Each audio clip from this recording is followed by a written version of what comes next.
بسم اللہ الرحمن الرحیم۔ میں ہوں عنایت اللہ کاشف ایڈوکیٹ اور آپ دیکھ رہے ہیں لیگل انفارمیشن میں خوش آمدید۔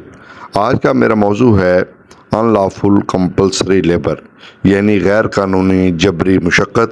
یہ سیکشن 374 ہے اور پاکستان پینل کوڈ کا، جس میں یہ کہا گیا ہے کہ whoever unlawfully compels any person to labour against the will of that person, کوئی ایسا شخص جو کسی کو غیر قانونی طور پر مجبور کرتا ہے کہ وہ مزدوری کرے، لیبر کرے اس کی مرضی کے خلاف، یعنی جو کوئی غیر قانونی طور پر مجبور کرتا ہے کسی بھی شخص کو اس کی مرضی کے خلاف مزدوری کرنے پر، تو یہ جرم کہلاتا ہے ان لافل کمپلسری لیبر۔ تو ایسے شخص کے لیے جو سزا تجویز کی گئی ہے وہ 5 سال تک قید، جرمانہ یا دونوں سزائیں بیک وقت ہو سکتی ہیں۔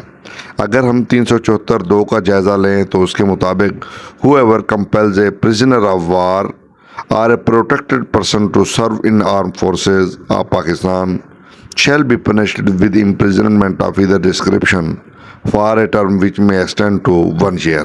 تو اس کے لیے سزا 1 سال تجویز کی گئی ہے۔ اب سوال یہ ہوتا ہے کہ پریزنر آف وار یا پروٹیکٹڈ پرسن کے کیا معنی ہیں؟ تو اس کے لیے قانون میں یہ کہا گیا ہے کہ article 4 of Geneva convention relative of the treatment of prisoner of war of August 12، 1949 and Article 4 of Geneva Convention relative of the protection of civilian persons in times of war of اگست 12، 1949، جس کو پھر پاکستان نے 2 جون 1951 کو جو ہے وہ ratified کیا تھا۔ تو ایک تو یہ بات ہو گئی کہ اس کے جو میننگ ہے وہ یہ ہوں گے۔ اب ان لافل کمپلسری لیبر جو ہے اس کی FIR درج ہو سکتی ہے، یہ ناقابل ضمانت جرم ہے، پھر نان کمپاؤنڈیبل بھی ہے، اور اس کی سزا 5 سال جرمانہ اور یا دونوں سزائیں بیک وقت ہو سکتی ہیں، اور اس کا جو ٹرائل ہے وہ مجسٹریٹ فرسٹ کلاس نے کرنا ہوتا ہے۔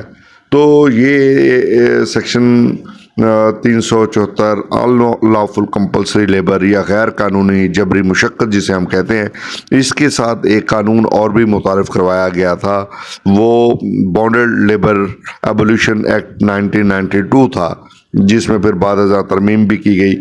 اس پر الگ سے ویڈیو بنانے کی ضرورت ہے، انشاءاللہ وہ بھی ہم بہت جلد آپ کو دے دیں گے۔